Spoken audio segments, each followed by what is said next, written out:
Zankulu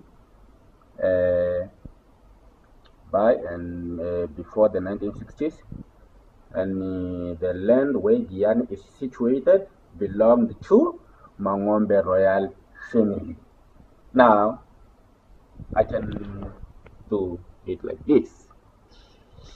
So now let's go to the source. Here's the source. Oh, okay. Guyana, South Africa history. Okay, the source is it's Wikipedia. A lot.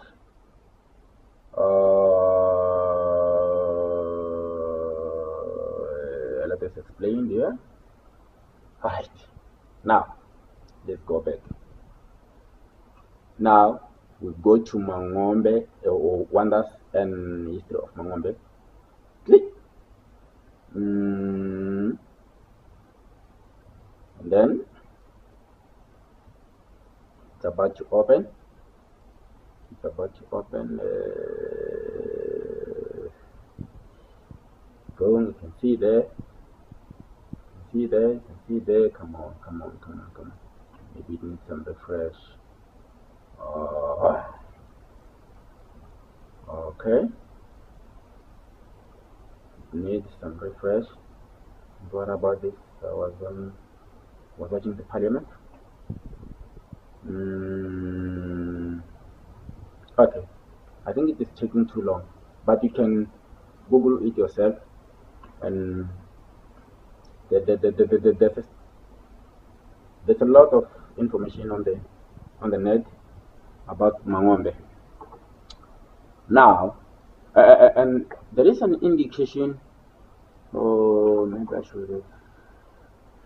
Let me come here so that one can see. Yeah, I wanted to close to Guyana history also. You can see Chief Mangombe welcomed the Risinga family and the Chabalala family. He placed the Risinga at the place now known as Benstore and Chabalala at the place now. So if you can read this information, okay, I think at least the other information you can Google it yourself. Then here I come.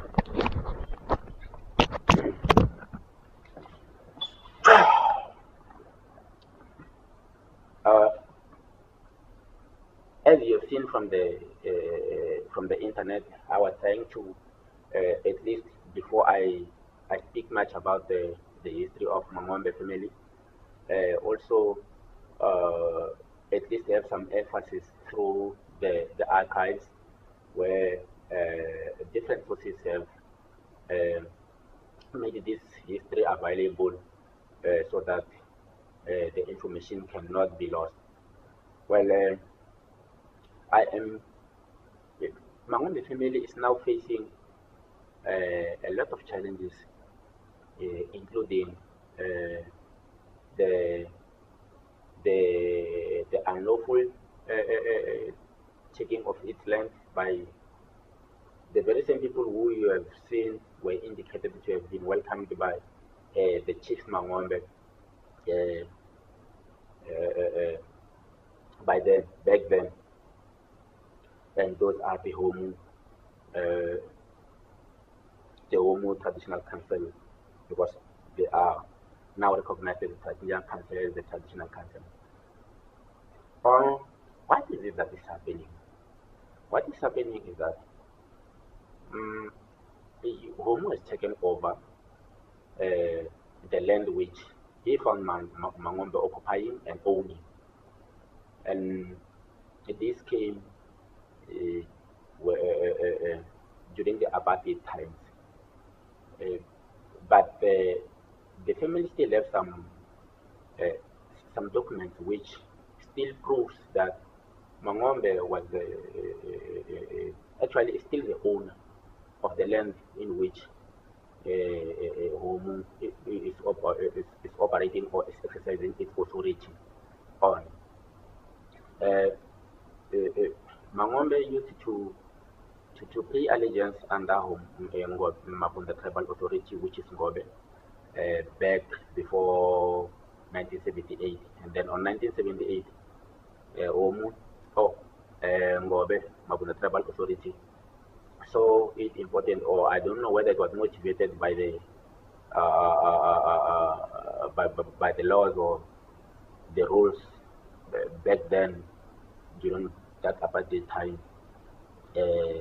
that Mangombe was supposed to now stop reporting at Ngobe and continue its independence without the interference of Mabunda Tribal Authority, or without paying allegiance at Mabunda Tribal Authority.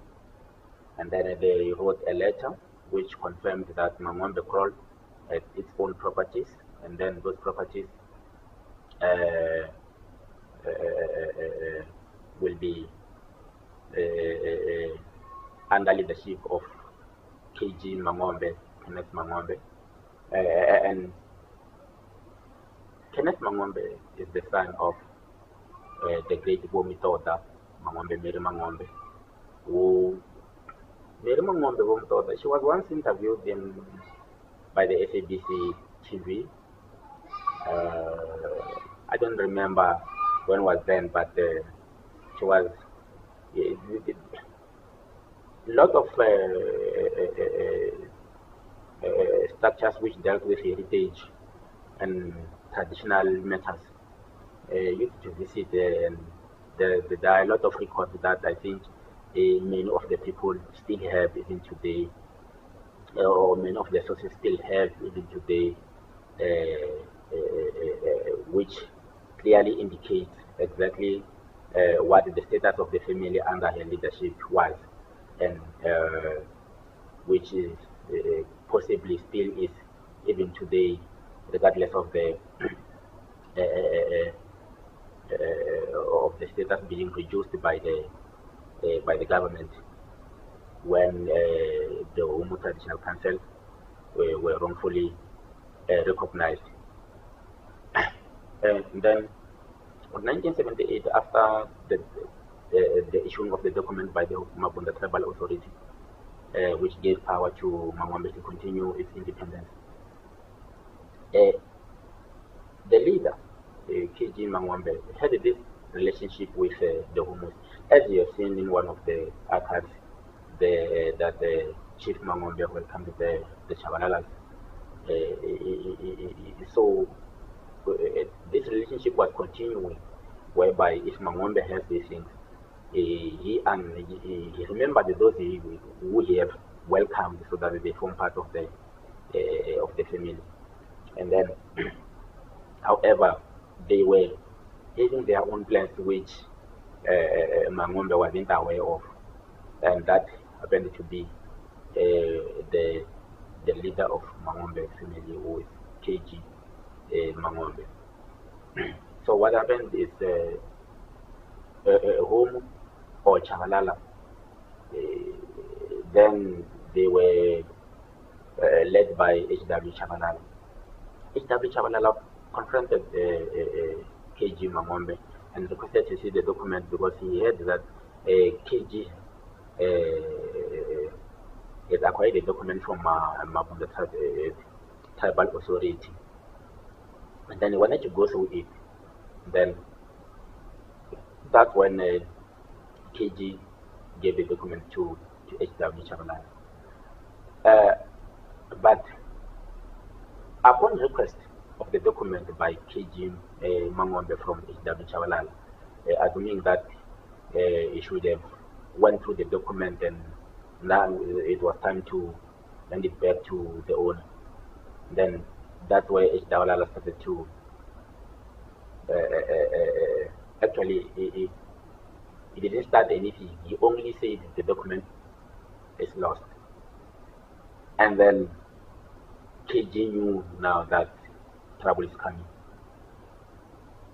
and it was late because the document, he already took the document.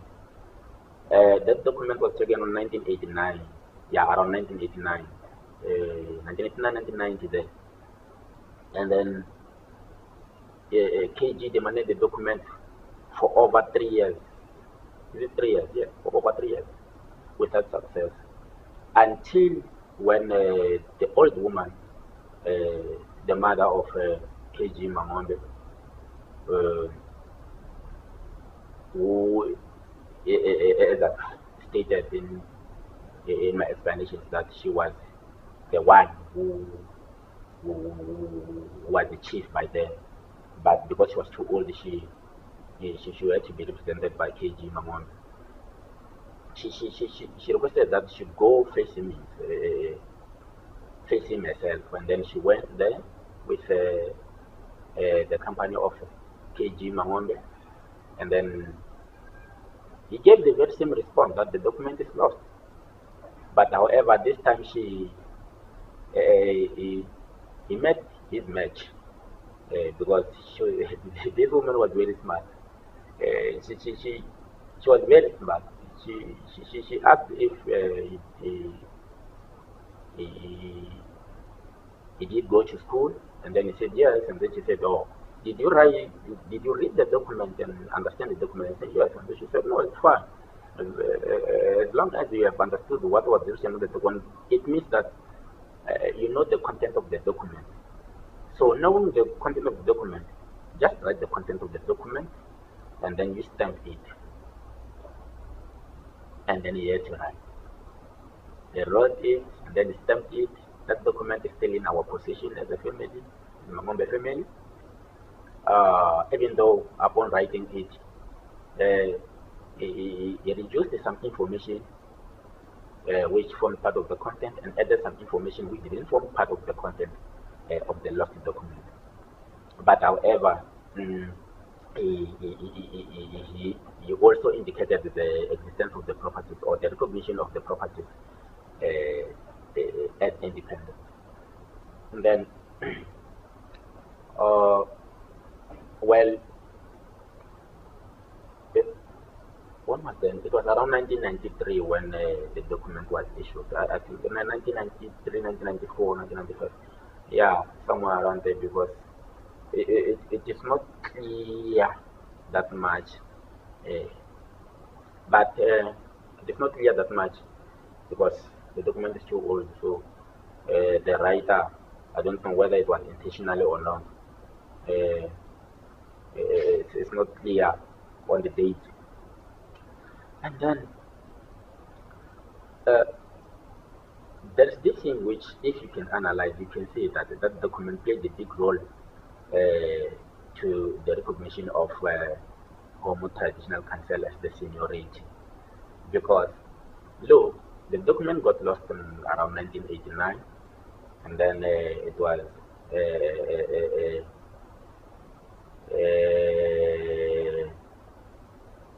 okay. He wrote that document on around 1995, but the tribe was, they were recognized, and then the tribe, the recognition part of the homus happened within that duration of the document being lost, 1989, between 1989 and 1994. Recognition, building of the tribe, everything happened between there. And then KG MANOMBE, realizing that this document, there's some information which is reduced and some is added. They went back to Ngobe and said, no, Ngobe, that document you gave me, this is what happened. Actually, I don't have it now. He explained what happened to him, and then Ngobe, because he was a good chief. He was a good listener. He was very understanding. He then told KG MANOMBE that no, don't worry, I will initiate that you get another document. And then he also referred KG to go and report this matter at the traditional affairs, and by then the office of the traditional affairs were located at where today is known as the Department of Home Affairs, next to the Guyana police station. And uh, i- as time went on, I cannot estimate how long it took. And then the department uh, released the document to KG Mamon. But my question is, even today, the document was lost from HW Channel. And then now the very same document is found through Coxton, where the recognition is done. And then I realized that it means HW Chabalala lost the document to Coxton. And then, well, that by the way. And now they are recognized, they are having a tribe, they are now a traditional council. Mamombe is not recognized. That's there.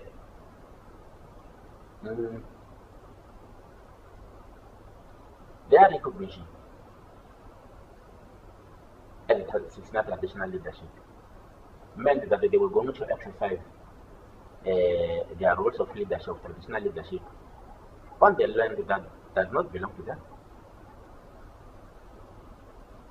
That's the truth. And everything, that's why the differences of Mamombe and homu started.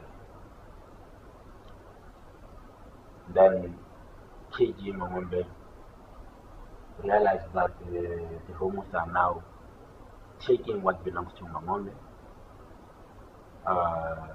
and they are looting. They were looting. They were looting and they're still looting. And then he decided to go to Coxstar and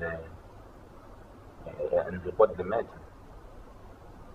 Requested that they intervene. By then it was the office of the Premier. And then upon the intervention, in one of the meetings when the intervention was conducted, H.W. Chaulala was called to meet with KG Mamombe.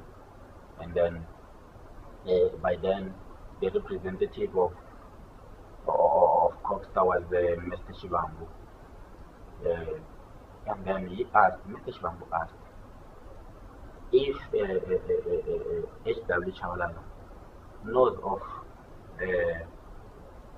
the dispute which is existing between them and the cause of the dispute, and if you also have the way of responding to the allegations that Mr. KG Mamombe have put against him. And then he said he knows. And then what can the next thing that is going to do is that they be left together because they are the people who have good relations, and then he is going to address the matter with him by giving him the land,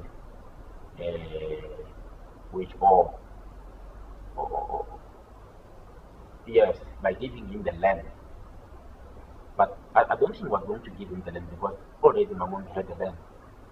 But by talking to him about how best they can move together forward concerning the land which Mamombe was disputing, that it was unlawfully used by them. And then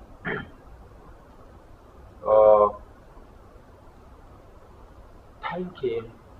As time went on, that did not happen. He didn't do that. He started to threaten Edmund KG Mamombe that if he continues to speak about the land, chances are that he may take actions that may silence him forever. And then now KG Mamombe had to be careful on how to pursue the matter. But he didn't get that. He realized that if he gets silence, he will be living a dead life. And then instead, he continued to carry on with the struggle of the reclamation of MANOMBE land or MANOMBE properties. Even though the departments were not willing to assist him, bearing in mind that, in our government, the powerful always emerge, and even then, by then, as he once told KG MANOMBE that there's nothing you can do through the department, because when you go to a lawyer and then you can manage to give him 500 and then myself I'll give him 50,000, and obviously there's nothing you can do.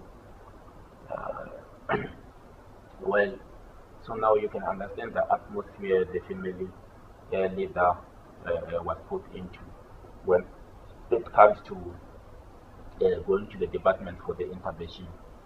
But however, as one can understand that not all government officials are corrupt. It's only that most government officials are corrupt, but not all government officials are corrupt. And then that was proven even by then when Mr. Shivangu intervened in that regard, and then he ended up writing a recommendation letter which subjected the two parties, MANOMBE and homu, to be demanded of the proof of the land in question,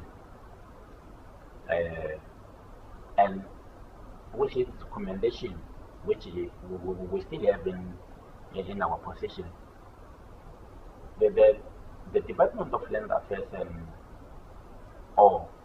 the upper structures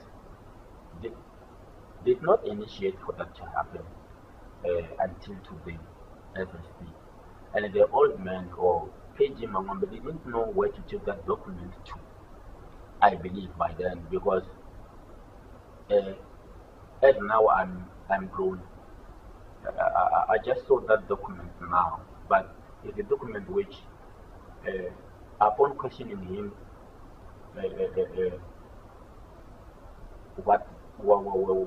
where did he take this document to after getting it? You only took it home until now when we learn of it. So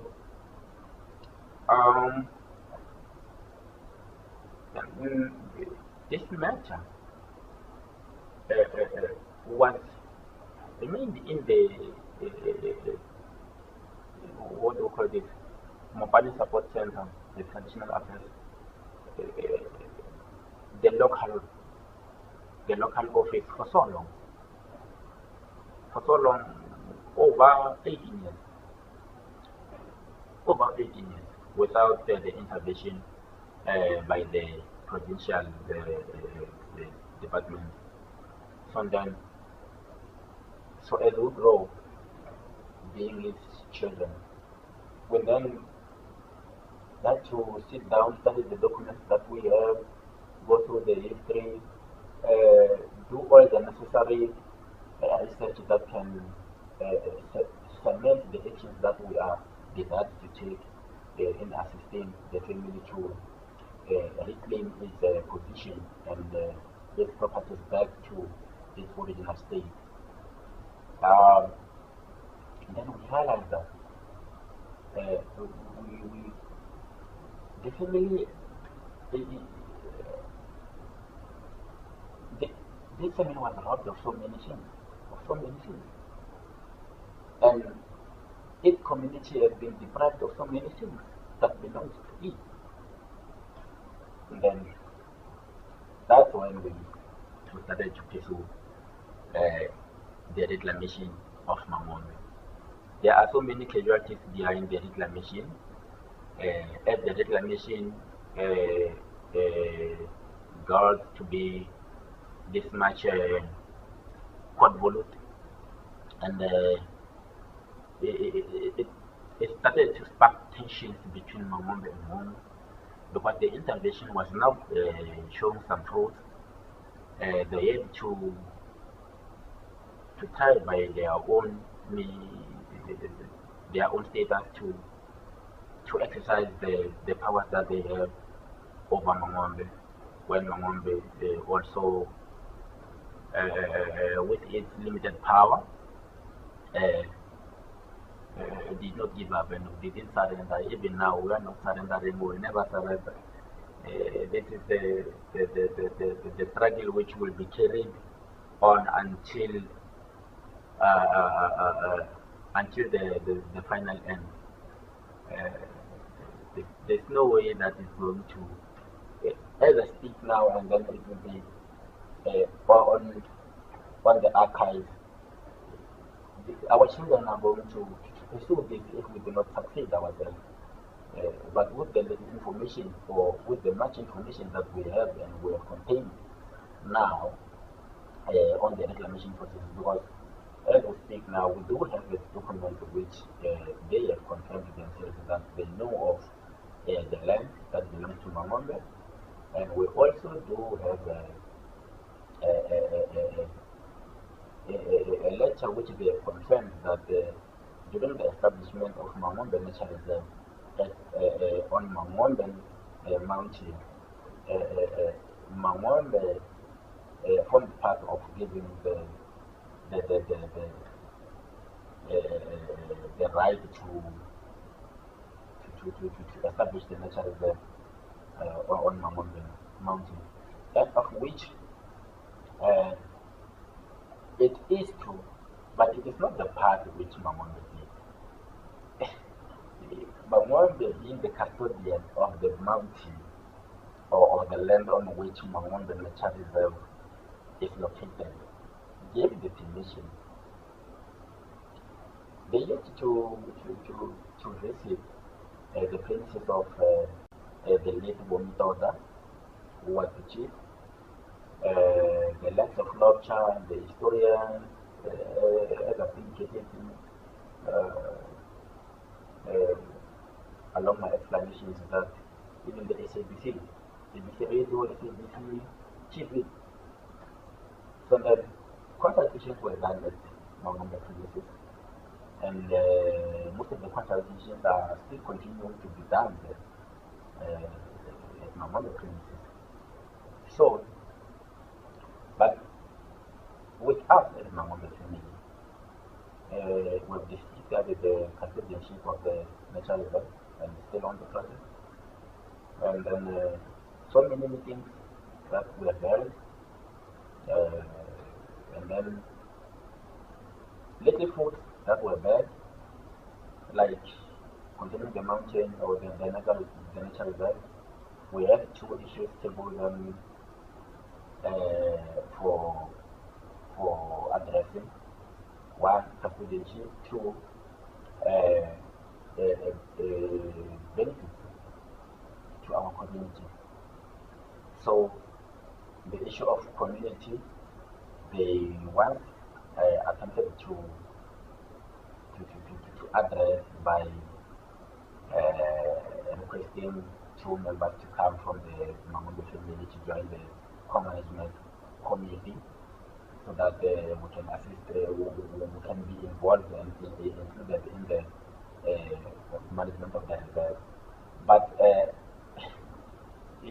even though it was not properly done, according to our understanding, because that decision, they didn't take that decision in our presence, and neither did they at one meeting attend. Out of so many meetings that we have had with the management of the reserve and Limpopo Economic Development, Environmental Tourism itself, they refused to become part of the meeting. They are the custodians of the nature reserve, and without being under them, I thought it would be easy for them to come, because if your children are complaining about something, the father must intervene and address that. Try by all means to address the matter, but they didn't. So the last day when we were supposed to meet with them was when we were supposed to learn of our faith concerning the benefits which the community should also get when from the activities of the nature reserve. And then the meeting was postponed. That's when we were surprised with a letter that came to say, no, please bring 2 people to join the management committee. And then on the letter, it is also indicated that the homos were present. And then PEM, Protected Areas Management, under the debt, this is the reserve division, was also facilitating this meeting. Well, there are a lot of things which were, in our understanding, were not properly done. Actually, we don't remember anything which was properly done. And then on the management of on the co-management committee,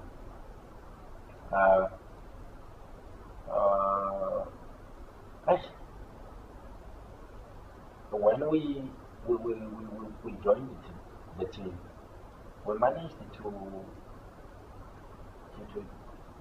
to provide 10 jobs for our community, and then they went for at least a year or 2. Well, at least for 10 families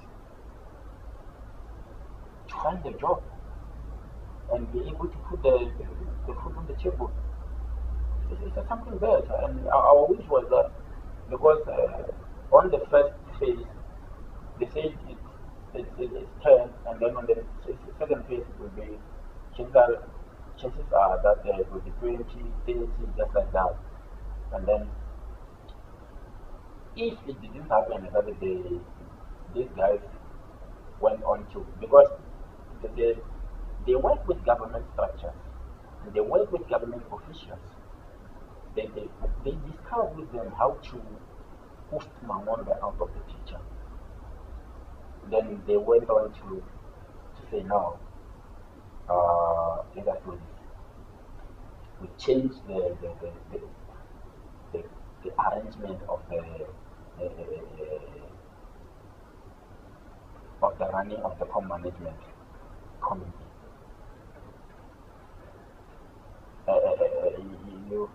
You need to consider that every 5 years the co-management committee dissolves. But upon re-election, the co-management agreement, remember we've got the co-management agreement, we've got the co-management committee. The co-management agreement must be reviewed. And then they realize that, on the review, this is what we must do. I'm quoting from what the provincial manager of the nature reserve, if I'm not mistaken, Mr. Ramate, said on the meeting of the 8th October 2018, that the traditional headmen or other traditionalists that accept the chief are not going to be involved in electing the co-management committee. So the chief and the community is the one which is going to assist in getting those people who are going to represent the communities in the co-management agreement, in the co-management committee. Uh, and we clearly understood why they were doing so, because they knew that if the procedure still remained that headmen should be involved in doing this, in initiating or in overseeing the processes, it means that also MANOMBE must form part of the overseeing. And they don't want that, because we don't give in easily to corruption. Neither do we give in. Because these guys are threatening their pocket and the expense of the community. Even the traditional, the headmen themselves, they are not involved in so many, in many instances where money, especially where money is involved. They are not involved. But they can't speak, remember, because the chief has got the power to say, no, I will strip off your traditional leadership, or I've got this power to remove you from the office or from the traditional council. So meaning that whatever the chief says, that's what goes. So we know. That's why when we talk with them outside the council, they can attest, yes, we know that we are fighting with you for the wrongdoing, but we don't have a choice. Our families need food on the table. And we understand, that's why we are not in a position to judge you on the basis of what you are, or of executing your job. More especially if going against it is going to cost you a job. No, don't worry. When you are in the council, do as much as you can to defend the chief. And then we are not cowards ourselves. We shall stand for ourselves. And then we trust that with our dedication, surely there will be fruit.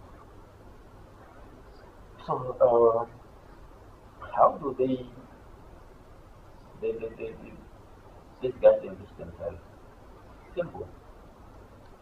When developments come, they study the development. They get friends who are business people.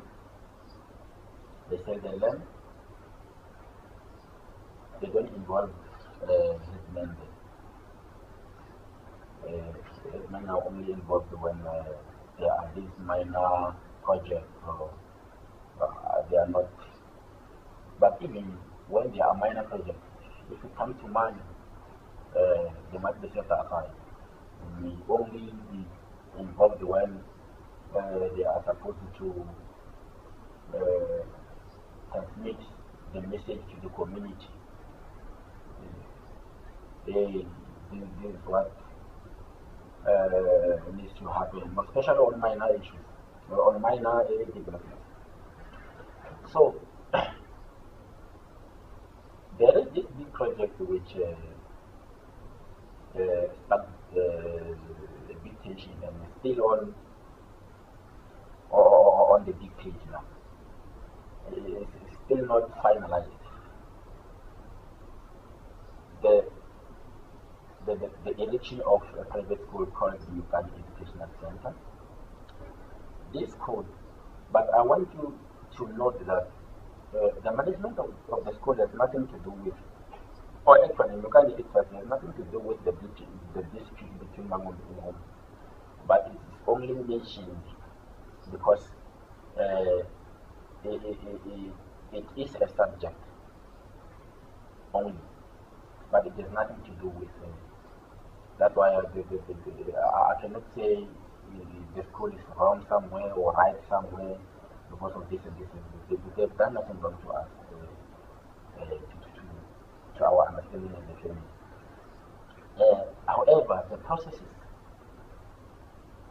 which were supposed to be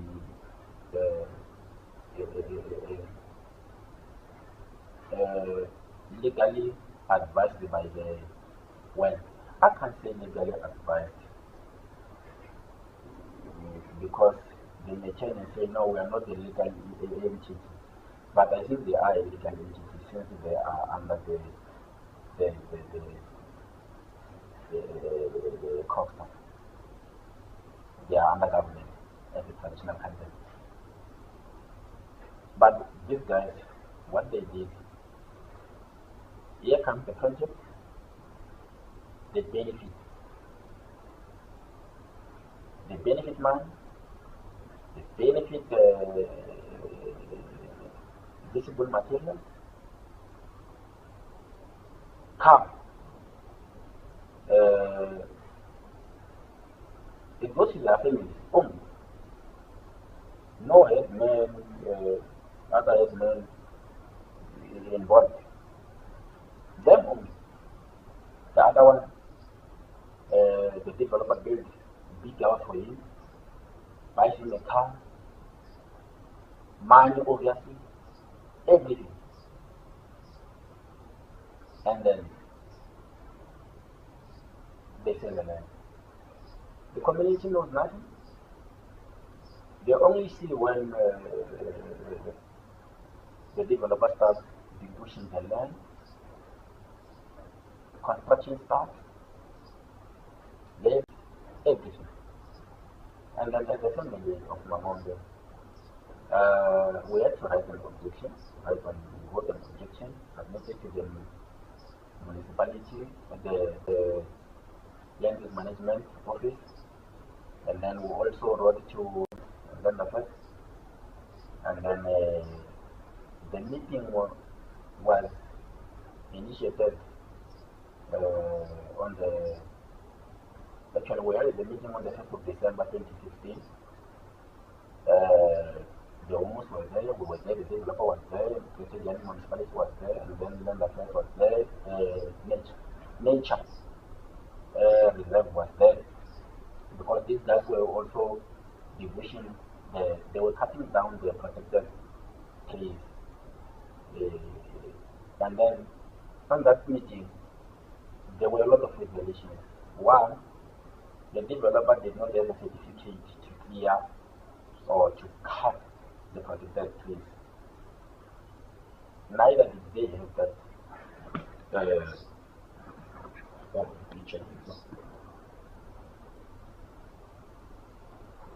Yes. Neither did they have the right to even clear the land itself. But they did. And then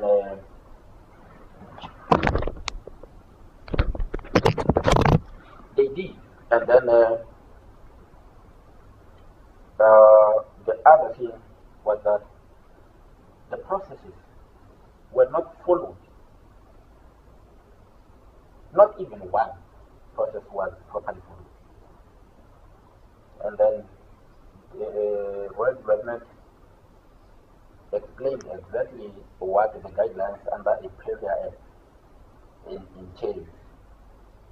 That land was supposed to first, before any election or before any clarity, before it got cleared, well, there was supposed to be the community resolution, meaning that the community was supposed to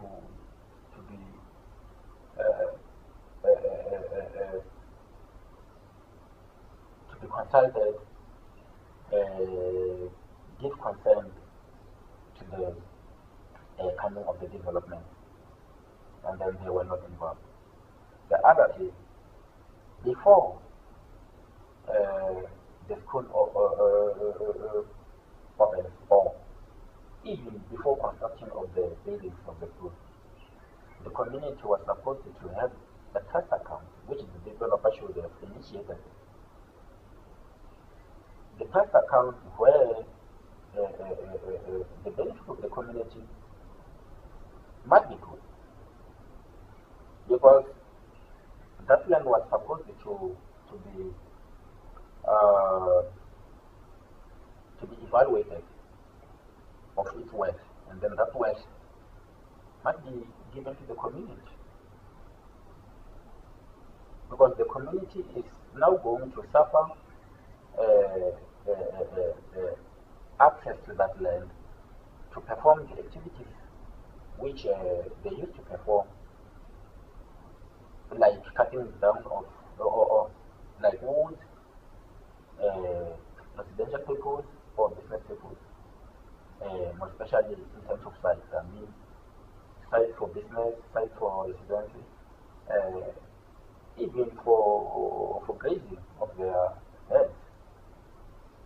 So,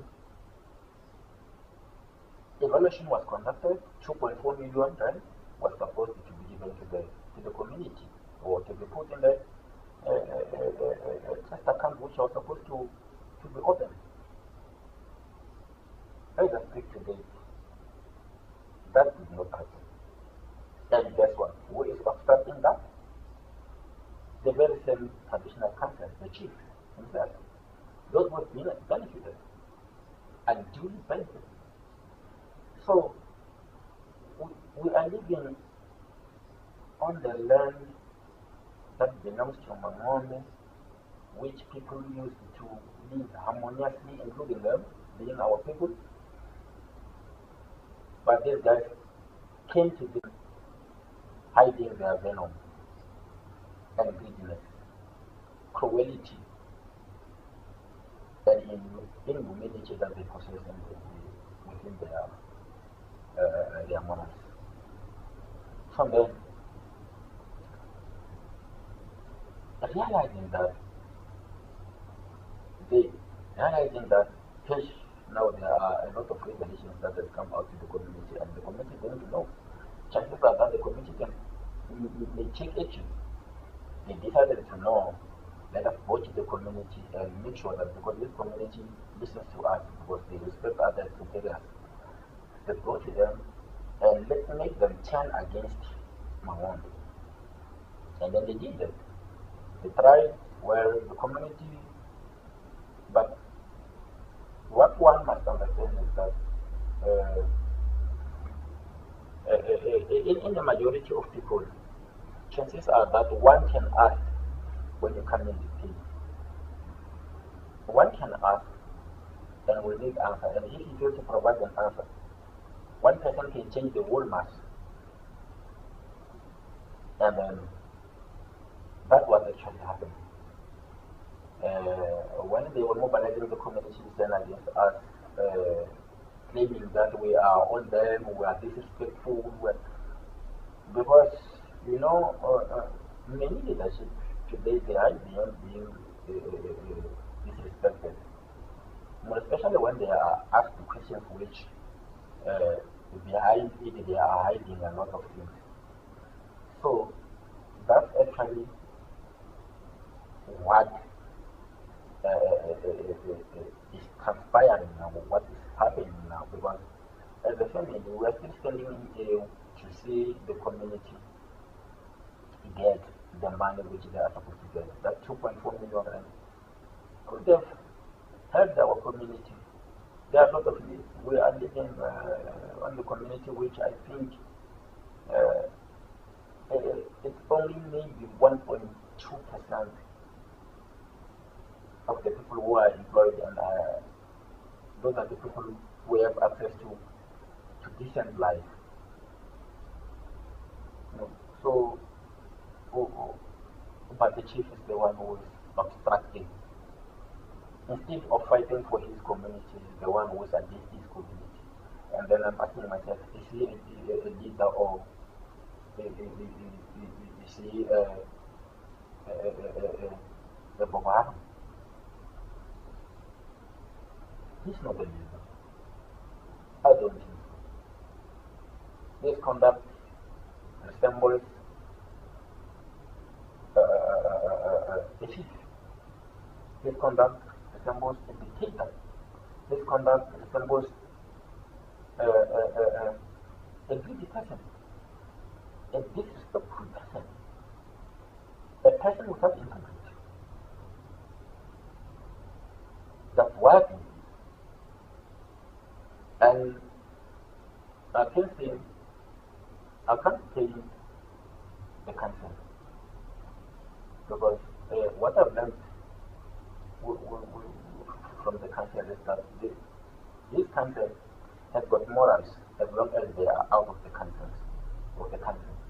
And I think even if they are inside the country, they have their morals, but they are restricted to perform their morals in the office where the leader is immoral.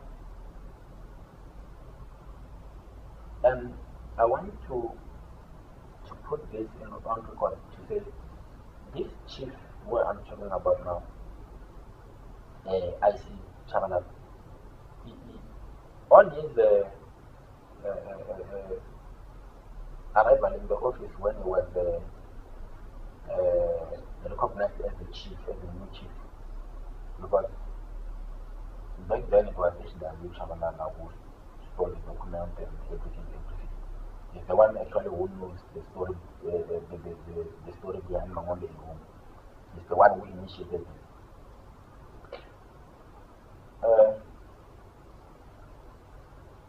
This one, when he came into office, after taking over from Mr. Chabanab, he used to have this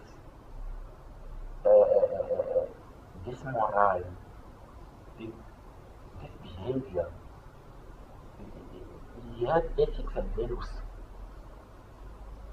but because he was taking over from a moral dead person or a moral person, a guilty person, a thief, he inherited it along the way. He used it to consult MANOMBE. And I remember him saying, you know what, now I'm not the old chief, I am the current chief, so I'm not going to use these tactics which he used back then, because I don't want, I believe that when we get united, because MANOMBE's cause, as we were awaiting for the claim to be resolved, was that we cannot hold or we cannot hide behind the claim to let the people be deprived of. Because when developments come, we can't say we don't need development on our land. Together, we must be constructive and mature enough to accept that our community members have nothing to do with our dispute. Meaning, if the development comes, let it come, and through the consensus between us as MANOMBE family and them as homu, development should continue, because when development comes, there are jobs. There are jobs for the community. And if even ourselves we can go and look for investors to come and operate some properties which can generate some income or some jobs, let us go out. Let us go in arms for the benefit of our own people. And he gave in to them. And I remember when there was a certain company which wanted to operate this defense mine that we are using called Birthday Mine. And then there was a good event. It was a good event. The public participation was a good event. The community members, the structures were there. We invited all the structures, including the municipality. You know, it was good. very good. Uh, you can imagine during public participation, we hire some services from our own people, local people. Tent, chairs, music, the bush-up, some come to perform, do this and that. There were a lot of things that were conducted. And as part of the benefits, those people who were providing their services were paid. That's how we wish for a better leadership, for inclusive governance and benefits without letting out of a community. But because of greed is at the center of their denial to work with the community as well as MANOMBE community. So, in closing, I will also indicate, but it's not something that we should seriously, because we are not easily diverted by when someone brings some other issues. We don't get easily diverted from what we are, from the struggle that we are on. They initiated that because there's one thing that I think I should have indicated, that MANOMBE, KG MANOMBE, who is the leader of the MANOMBE family, is now recognized as the headman. But it's not the headman, it wasn't recognized by the homu tribe. Mobile Support Center, during that time when headmen were recognized, he went to Mobile Support Center, and then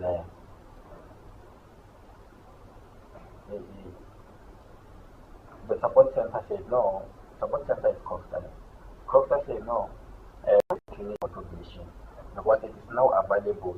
I think we advise that you take this opportunity to recognize when you are fighting for, or when you are reclaiming your seniority.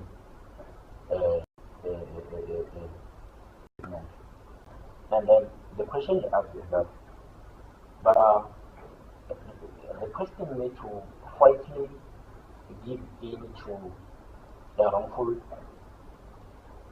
recognition, and they say that's the opportunity you don't need to take, you don't need to lose. So now you can understand that who recognized the MANOMBE, who is MANOMBE under? MANOMBE is under Costa. MANOMBE was recognized by Costa, not homu. Homu had nothing to do with the installation of MANOMBE. The only thing he had to do now is the fraudulent freezing of the salary of headman MANOMBE, which we have challenged, and the government has considered reinstating. There are a lot of things I just tried to put it categorically that it can be understood. So for today, I can close. So in closing,